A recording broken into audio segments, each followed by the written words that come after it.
Welcome back to Cancer as a Mitochondrial Metabolic Disease Basics. Most people think curcumin fights cancer only because of its anti-inflammatory effects. But what if some of its most important effects has nothing to do with inflammation? What if curcumin actually helps starve cancer cells by cutting off their fuel supply? Cancer cells consume enormous amounts of glucose, on the order of 10 to 30 fold or 10 to 30x compared to their normal cell counterparts. In fact, many cancers become so dependent on glucose metabolism that we can literally see them light up like a Christmas tree on a PET scan because they're absorbing sugar at such high rates. What's fascinating is that curcumin doesn't just target one part of this process. Research suggests curcumin can interfere with glucose uptake, glycolysis, lactate production, HIF1 alpha signaling, and even major growth pathways like the PI3K, AKT, mTOR pathway.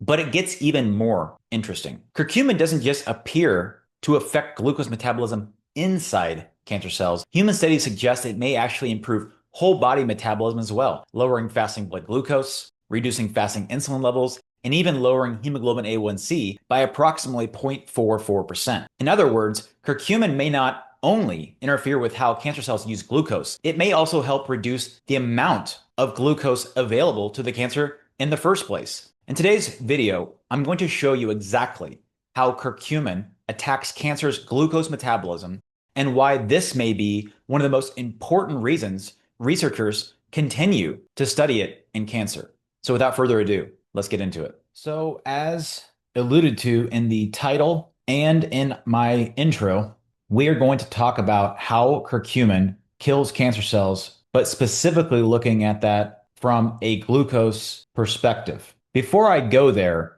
I do want to kind of do a bit of an overview of curcumin because curcumin is probably one of the most powerful substances that has been discovered on the planet. And it's been studied for absolutely everything. And it's not limited to only cancer. But this paper that was published in July of 2022, titled The Effects and Mechanisms of Curcumin for Prevention and Management of Cancers, an updated review, gave us a pretty decent overview. And it says here in the abstract, it shows anti-cancer properties on different types of cancers. And the underlying mechanisms of action include inhibiting cell proliferation, suppressing invasion and migration, promoting cell apoptosis, inducing autophagy, decreasing cancer stemness, increasing reactive oxygen species production, reducing inflammation, triggering ferroptosis, regulating gut microbiota, and adjuvant therapy.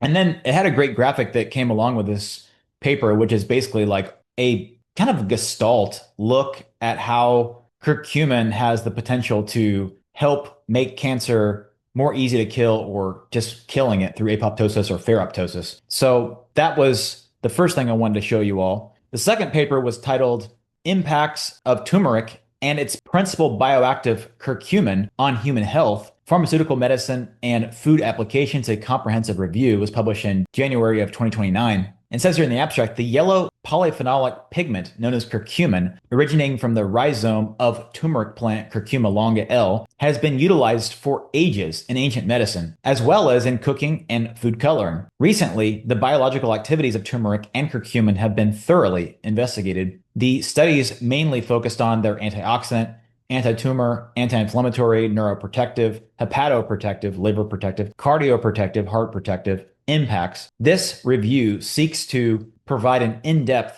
detailed discussion of curcumin usage within the food processing industries and its effects on health support and disease prevention, curcumin's bioavailability, bioefficacy, and biosafety characteristics, as well as the side effects and quality standards are also discussed. Finally, curcumin's multifaceted uses, food appeal enhancement, agro-industrial techniques counteracting its instability and low bioavailability, nanotechnology, and focused drug delivery systems to increase its bioavailability, and prospective clinical use tactics are all discussed. And some of that is relevant to us in our study today, some of it's not, but it had a great graphic, so I pulled it out. So it's talking about how cancer can block inflammation or NF-kappa B in this graphic. It can induce apoptosis, block angiogenesis, invasion into other tissues, metastases. Here's more inflammatory markers. Here's pro-metastatic factors, circulating tumor stem cells, and on and on and on. So curcumin is a powerhouse, and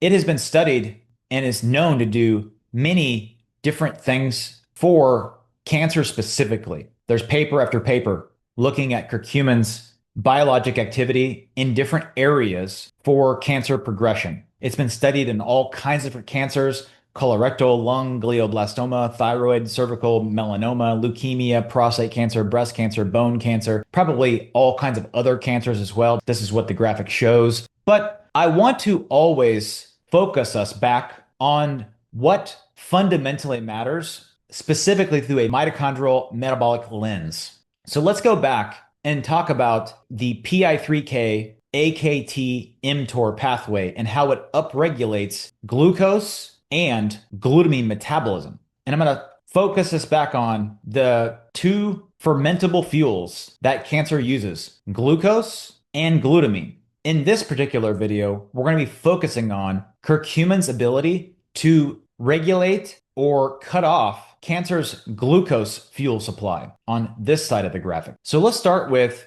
GLUT transporters. And you see here, this is a fairly exhaustive list of most of the natural compounds, at least, that can affect GLUT transporters. And curcumin has diverse effects on GLUT transporters: GLUT1, GLUT2, GLUT3, GLUT4, etc. And what I found to be interesting about a lot of these natural compounds and even hormones like melatonin or vitamin D is that they work through a mechanism of not necessarily directly inhibiting these enzymes or transporters. They will decrease gene expression. What I mean by that is that they will go to the nucleus and say, hey, don't make as much of this transporter or this enzyme. And that, as a kind of a backdoor way of decreasing the utilization of either glucose or glutamine. We've seen that in other compounds like melatonin, when you decrease glutamine transporter expression by 30, 40, 50%, it will directly translate to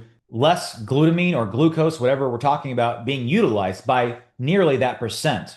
But what I found interesting about curcumin specifically is that it directly inhibits some of these processes as well, not just controls gene expression. And this paper was published in June of 2016. It's titled "Curcumin Directly Inhibits the Transport Activity of GLUT1." And it says, we report that curcumin has an immediate inhibitory effect on basal glucose uptake in this L929 fibroblast cells with a maximum inhibition of 80%, achieved at 75 micromoles of curcumin. And we'll kind of, in part 2, talk about what is achievable in terms of curcumin concentration at what specific dose, depending on the type of curcumin you're using. But needless to say that curcumin directly will block glucose uptake by as much as 80% at this level of curcumin, which I found to be astounding.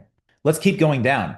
It blocks or has effects on the level of hexokinase. And it says here, curcumin inhibits aerobic glycolysis and induces mitochondrial-mediated apoptosis through hexokinase 2 in human colorectal cancer cells in vitro. And it says, on the other hand, curcumin downregulated the expression and activity of hexokinase 2 in HCT116 and HT29 cells in a concentration-dependent manner that had a little effect on other key glycolytic enzymes, PFK, PGF, and LDH. We'll look at that in a minute. But you see the contrast here, right? We see that for GLUT transporters, it directly inhibited that process, whereas for hexokinase and other glycolytic enzymes, it just probably downregulates the expression or the creation of those particular proteins. But let's keep going down. PFK, PFKB, possibly, PKM2 or pyruvate kinase M2, lactate dehydrogenase A or LDH, MCT transporters or monocarboxylate transporters or lactate transporters.